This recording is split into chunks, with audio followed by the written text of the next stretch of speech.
বিসমিল্লাহির রহমানির রহিম। প্রিয় দেশবাসী, আসসালামু আলাইকুম। আজকে আমি আপনাদের সাথে একটি বিষয় নিয়ে খুব সংক্ষেপে দুটি কথা বলতে চাই।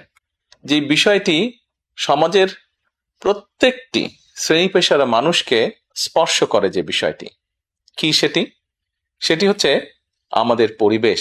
অর্থাৎ আমি, আপনি, আমরা সকলে যে পরিবেশটাতে থাকি সেই পরিবেশটি কেমন, আমার আশপাশটি কেমন।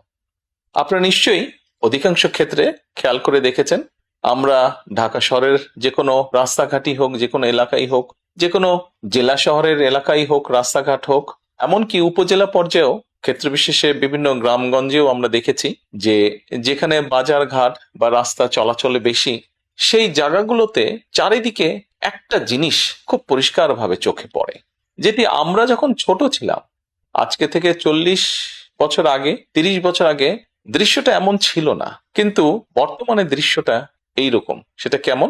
চারিদিকে আমাদের ব্যবহার করা হাতের টিস্যু, অথবা আপনার খাওয়া চিপসের প্যাকেট, অথবা বাসায় ব্যবহার করা রান্নার তেল যে তার প্লাস্টিকের বোতলটি, অথবা আমি বা আপনি পানি পান করেছি প্লাস্টিকের বোতল থেকে সেই বোতলটি, এরকম আরো অনেক ধরনের আবর্জনা যত্র তত্র সব জায়গায় ছড়িয়ে আছে। কোনো জায়গায় একটু বেশি জমা হয়ে আছে, অথবা যত্র তত্র লোকালয়ে চারিদিকে ছড়িয়ে আছে।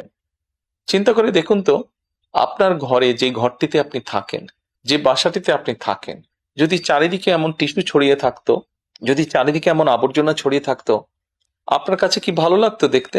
নিশ্চয়ই না, আমাদের কারো কথাই ভালো লাগতো না। কবি তো সুন্দরভাবে লিখেছেন, সবুজ শস্য শ্যামলা আমারে ভুবন।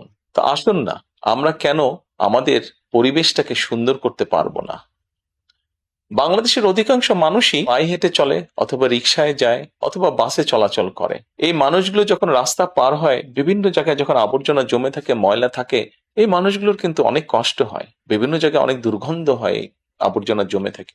তবে আমরা যদি সকলে মিলে একটু সচেতন হই, আমরা যদি নিজেরা সচেতন হই, যত্রতত্র যদি আমাদের ব্যবহারকৃত আবর্জনাগুলো যদি যত্রতত্র আমরা না ফেলে দিই, আমরা যদি একটি নির্দিষ্ট জায়গায় এই আবর্জনাকে জমা করি এবং নির্দিষ্ট উপায়ে যদি এটাকে পরে ধ্বংস করি, তাহলে যেমন আমাদের পরিবেশটি ভালো থাকবে, ঠিক একইভাবে আমরা আমাদের পরিবেশটাকে সুন্দরভাবে রাখতে পারবো। দেখুন, অনেক জায়গায় আমি দেখেছি, গত কয়েক মাসে যখন আমি দেশের বিভিন্ন জায়গায় গিয়েছি, হয়তো কোনো একটি পুকুরের পাশ দিয়ে যাচ্ছি, দেখেছি পুকুরের ভিতরে বিভিন্ন রকম ময়লা স্তূপ হয়ে পড়ে আছে, অথবা পুকুর পাড়ে বিভিন্ন ময়লা স্তূপ হয়ে পড়ে আছে। অথচ একসময় কিন্তু এই পুকুর পাড়ে মানুষ বিকেলে বসতো, গল্প করত পরিবার পরিজন নিয়ে, কিন্তু এখন আবর্জনার জন্য সেটি সম্ভব হয় না। ঢাকা শহরেও বিভিন্ন পার্ক আছে, বিভিন্ন জেলা শহরেও বিভিন্ন পার্ক আছে।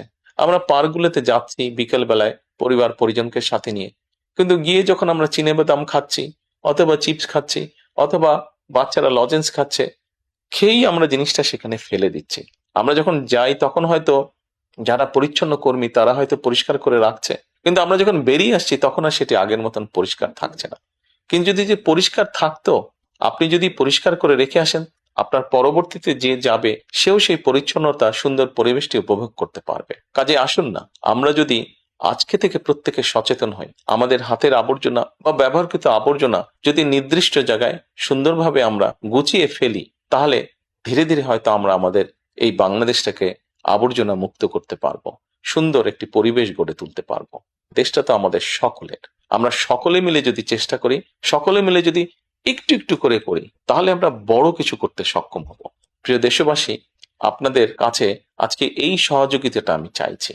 আমরা সকলে মিলে আসুন, চেষ্টা করি আমাদের দেশটিকে পরিষ্কার সুন্দর রাখতে। আমরা সকলে মিলে চেষ্টা করি আমাদের পরিবেশটিকে সুন্দর পরিষ্কার রাখতে, যা নিশ্চিত করবে আমাদের আগামী দিনের বংশধরদের জন্য একটি সুস্থ দেশ, সুস্থ পরিবেশ। সকলকে আন্তরিক ধন্যবাদ। আসসালামু আলাইকুম।